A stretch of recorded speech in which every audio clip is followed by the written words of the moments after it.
இந்தியாவில் மக்கள் பிரச்சனைகளுக்காக 5 ஆண்டுகளுக்கு மேல் சிறைவாசம் அனுபவித்து திராவிட இயக்க தலைவர்களில் மக்கள் பிரச்சனைக்காக அதிக நாட்கள் சிறைவாசம் அனுபவித்தவர் என்ற மகத்தான தியாகத்திற்குரியவர்.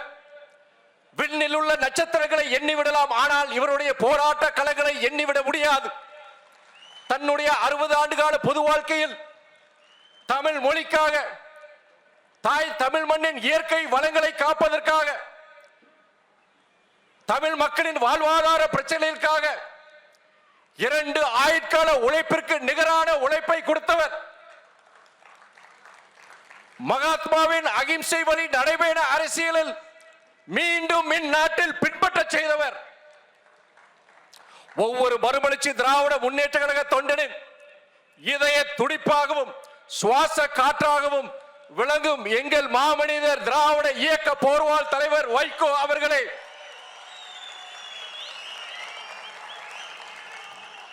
நச்சு ஆலை ஸ்டெர்லைட் அகற்றப்பட்டது, அபாயகரமான நியூட்ரினோ திட்டம் நிறுத்தப்பட்டது, முல்லை பெரியாறு அணை பாதுகாக்கப்பட்டது,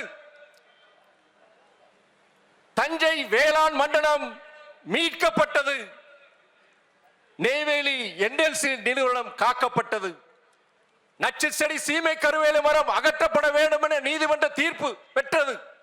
இது போன்ற எண்ணற்ற சாதனைகளுக்கு, தலைவரின் சாதனைகளுக்கு, தியாகங்களுக்கு உந்துதல் சக்தியாக விளங்கும் மறுமலர்ச்சி திராவிட முன்னேற்ற கழகத்தின் நிர்வாகிகளே,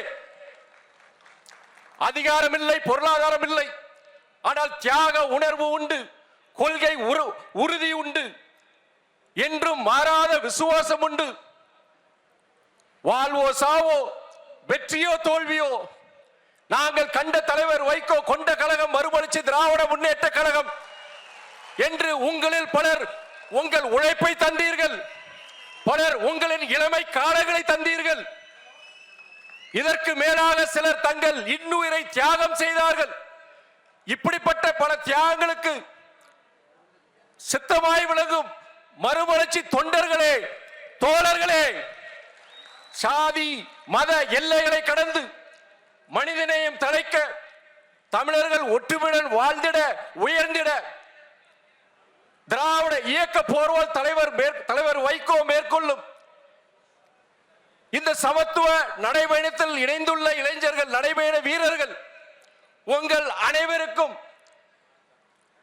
அனைவரை வரவேற்று வாழ்த்தி நன்றி பாராட்டுகிறேன். வெல்லட்டும் சமத்துவம், வெல்லட்டும் சமத்துவ நடைபயணம், வெல்லட்டும் மனிதநேயம், பரவட்டும் சகோதரத்துவம். நன்றி, வணக்கம்.